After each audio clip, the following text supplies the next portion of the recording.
आकाशवाणी लखनऊ से प्रस्तुत है प्रादेशिक समाचार।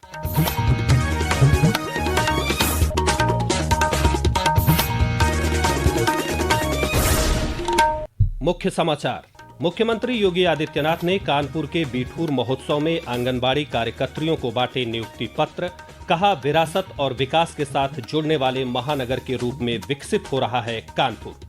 केंद्रीय युवा मामले और खेल मंत्री मनसुख मंडाविया ने की लखनऊ में fit India Sunday on cycle अभियान की शुरुआत। कहा, फिट रहने के लिए नियमित व्यायाम और साइकिलिंग जरूरी। लोकसभा अध्यक्ष ओम बिरला और केंद्रीय राज्य मंत्री एसपी सिंह बघेल आगरा में अखिल भारतीय रवि तिलहन सेमिनार के समापन समारोह में हुए शामिल। और राज्य में शहीद दिवस के अवसर पर भगत सिंह, सुखदेव और राजगुरु को दी जा रही है श्रद्धांजलि। जगह जगह हो रहे हैं विभिन्न कार्यक्रम।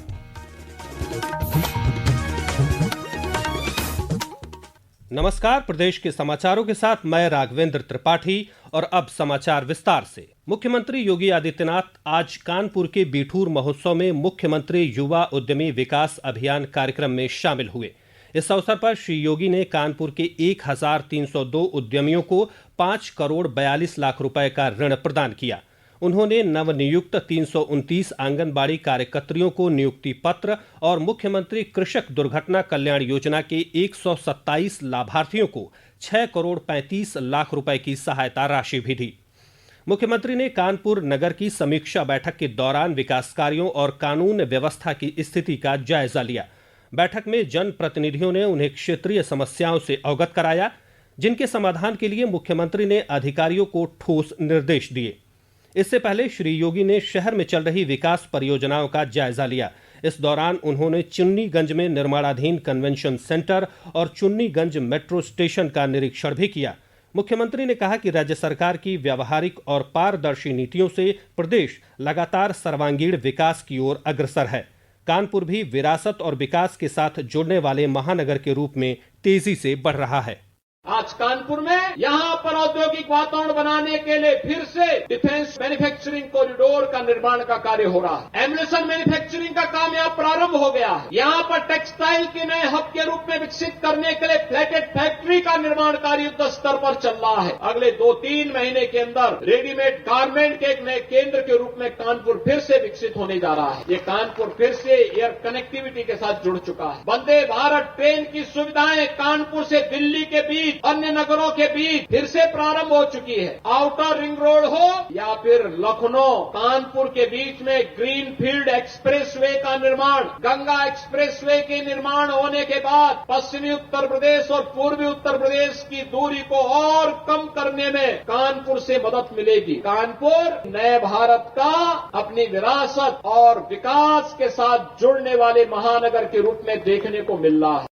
केंद्रीय युवा मामले और खेल मंत्री डॉक्टर मनसुख मंडाविया ने आज लखनऊ में fit India Sunday on cycle अभियान की शुरुआत की। इस अवसर पर उन्होंने फिट इंडिया आंदोलन को सफल बनाने का आह्वान करते हुए दैनिक जीवन में नियमित व्यायाम और साइकिलिंग पर जोर दिया। फिट इंडिया मूवमेंट में हर वीक संडे ऑन साइकिल समग्र देश में एक मूवमेंट के रूप में चल पड़ा है। देश के युवा, देश के बुजुर्ग, देश के सब लोग संडे 1 घंटे के लिए अपने स्वयं को फिट रखने के लिए साइकिलिंग करते हैं। राज्य के साथी स्पोर्ट्स मिनिस्टर गिरीश यादव जी के साथ 1000 युवाओं के साथ लखनऊ में ओबेसिटी के अगेंस्ट साइकिलिंग करके अपने स्वयं को फिट रखने के लिए संदेश दिया। साइकिल पोल्यूशन का सॉल्यूशन भी है। साइकिल फिट रहने का मंत्र है। साइकिलिंग से मेंटली और फिजिकली फिटनेस भी बढ़ती है। साइकिलिंग से फ्यूल की बचत होती है। इसलिए मैं देश के सभी नागरिक को आह्वान करता हूं कि हर संडे 1 घंटे के लिए साइकिलिंग करें और अपने स्वयं को फिट रखें।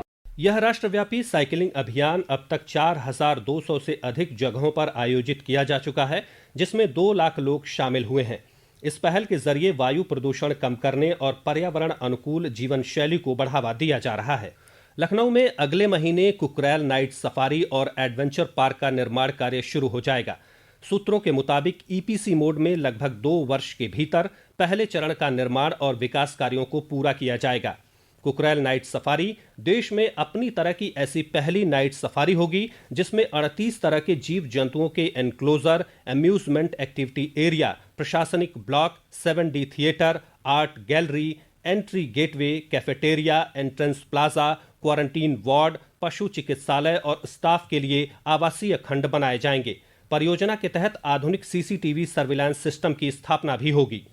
यह समाचार आप आकाशवाणी लखनऊ से सुन रहे हैं। ताज़ा समाचार जानने के लिए आप हमारी वेबसाइट newsonair.gov.in पर लॉगिन कर सकते हैं। इसके साथ ही आप प्रादेशिक समाचारों का ये बुलेटिन हमारे YouTube चैनल पर भी सुन सकते हैं। लोकसभा अध्यक्ष ओम बिरला और केंद्रीय राज्य मंत्री प्रोफेसर SP सिंह बघेल आज आगरा में 2 दिवसीय 45वें अखिल भारतीय रबी तिलहन सेमिनार के समापन समारोह में शामिल हुए। सेमिनार में देश भर से 1200 से ज्यादा तेल व्यवसाय से जुड़े व्यापारी और उद्योगपतियों ने भाग लिया। इस अवसर पर लोकसभा अध्यक्ष ओम बिरला ने कहा कि बदलते स्वरूप में किसानों को आत्मनिर्भर बनाने का प्रयास किया जा रहा है। वहीं केंद्रीय राज्य मंत्री प्रोफेसर SP सिंह बघेल ने कहा कि इस सेमिनार से तेल और तिलहन के बारे में वैचारिक रूप से हो रहे मंथन से जरूर अमृत निकलेगा।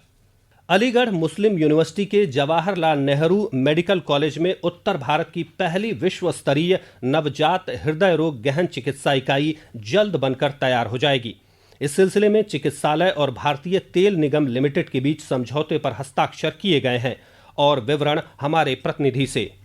जवाहरलाल नेहरू मेडिकल कॉलेज का शुमार भारत के बड़े सरकारी अस्पतालों में होता है, जहां पर रोजाना 4 से 5 हजार मरीज इलाज के लिए आते हैं। और अब हृदय व बक्ष शल्य चिकित्सा विभाग के भारतीय तेल निगम लिमिटेड के साथ समझौता किया है। इसके तहत आधुनिक नवजात शिशु हृदय रोग गहन चिकित्सा इकाई बनेगी। CSR योजना के तहत इंडियन ऑयल कंपनी ने ICU की स्थापना के लिए 12 करोड़ रुपए की आर्थिक मदद की है। हृदय व बक्ष शल्य चिकित्सा विभाग के अध्यक्ष प्रोफेसर आजम हसीन ने बताया कि मेडिकल कॉलेज उत्तर प्रदेश का एकमात्र बाल हृदय केंद्र है, जहां राष्ट्रीय स्वास्थ्य मिशन के राष्ट्रीय बाल स्वास्थ्य कार्यक्रम के तहत निशुल्क बाल हृदय उपचार की सुविधा दी जाती है। रजनीश सिंह, आकाशवाणी समाचार, अलीगढ़। प्रदेश में आज शहीद दिवस के अवसर पर जगह जगह महान स्वतंत्रता सेनानियों शहीद आजम भगत सिंह, सुखदेव थापर और शिवराम राजगुरु को श्रद्धांजलि अर्पित की जा रही है।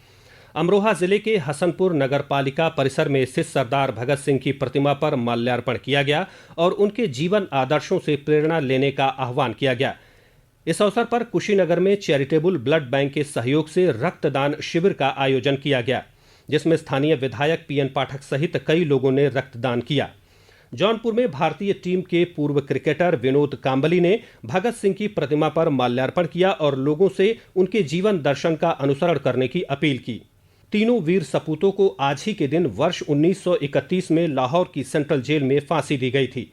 इन क्रांतिकारियों को एक ब्रिटिश पुलिस अधिकारी सैंडर्स को गोली मारने के आरोप में मौत की सजा सुनाई गई थी। IPL की मेगा नीलामी में नहीं बिकने वाले भारतीय ऑलराउंडर शार्दुल ठाकुर की IPL 2025 में एंट्री हो गई है। वह 18वें सीजन में वापसी के लिए तैयार हैं। उन्हें लखनऊ सुपर जायंट्स ने चोटिल मोहसिन खान के स्थान पर टीम में शामिल किया है। नए कप्तान ऋषभ पंत के नेतृत्व में लखनऊ सुपर जायंट्स कल दिल्ली कैपिटल्स के खिलाफ अपने अभियान की शुरुआत करेगी। पश्चिमी विक्षोभ के गुजरने की वजह से राज्य के दक्षिणी पूर्वी हिस्सों में इसका प्रभाव आज देखा गया और कई जगहों पर रुक रुक कर बारिश होती रही। मौसम विभाग के वरिष्ठ वैज्ञानिक अतुल कुमार सिंह ने आकाशवाणी को बताया कि अगले 1 हफ्ते के दौरान प्रदेश में मौसम शुष्क रहेगा। आगे आने वाले 1 हफ्ते के दौरान प्रदेश में कोई भी सक्रिय मौसम तंत्र नहीं रहेगा, जिस कारण दिन में तेज धूप निकलने से दिन का अधिकतम तापमान अगले 4-5 दिनों के दौरान क्रमिक तौर पर 3 से 5 डिग्री बढ़ जाएगा और दिन में किरणीय ऊष्मन अधिक होने तथा तापमान में वृद्धि के कारण रात का न्यूनतम तापमान भी तदनुसार 2 से 4 डिग्री क्रमिक तौर पर अगले 3-4 दिनों में बढ़ जाएगा और अगले 1 हफ्ते के दौरान प्रदेश में कोई भी सक्रिय वेदर सिस्टम नहीं होने के कारण मौसम पूर्ण रूप से शुष्क बना रहने की संभावना है। राष्ट्रीय परीक्षा एजेंसी ने संयुक्त विश्वविद्यालय प्रवेश परीक्षा के लिए पंजीकरण की तिथि बढ़ा दी है। आवेदक ऑनलाइन आवेदन पत्र 24 मार्च तक जमा कर सकते हैं। परीक्षा शुल्क जमा करने की अंतिम तिथि भी 25 मार्च रात 11:50 तक कर दी गई है। और अंत में मुख्य समाचार एक बार फिर। मुख्यमंत्री योगी आदित्यनाथ ने कानपुर के बिठूर महोत्सव में आंगनबाड़ी कार्यकर्त्रियों को बांटे नियुक्ति पत्र। कहा, विरासत और विकास के साथ जुड़ने वाले महानगर के रूप में विकसित हो रहा है कानपुर। केंद्रीय युवा मामले और खेल मंत्री मनसुख मंडाविया ने की लखनऊ में fit India Sunday on cycle अभियान की शुरुआत। कहा, फिट रहने के लिए नियमित व्यायाम और साइकिलिंग जरूरी। लोकसभा अध्यक्ष ओम बिरला और केंद्रीय राज्य मंत्री एसपी सिंह बघेल आगरा में अखिल भारतीय रवि तिलहन सेमिनार के समापन समारोह में हुए शामिल। और राज्य में शहीद दिवस के अवसर पर भगत सिंह, सुखदेव और राजगुरु को दी जा रही है श्रद्धांजलि। जगह जगह हो रहे हैं विभिन्न कार्यक्रम।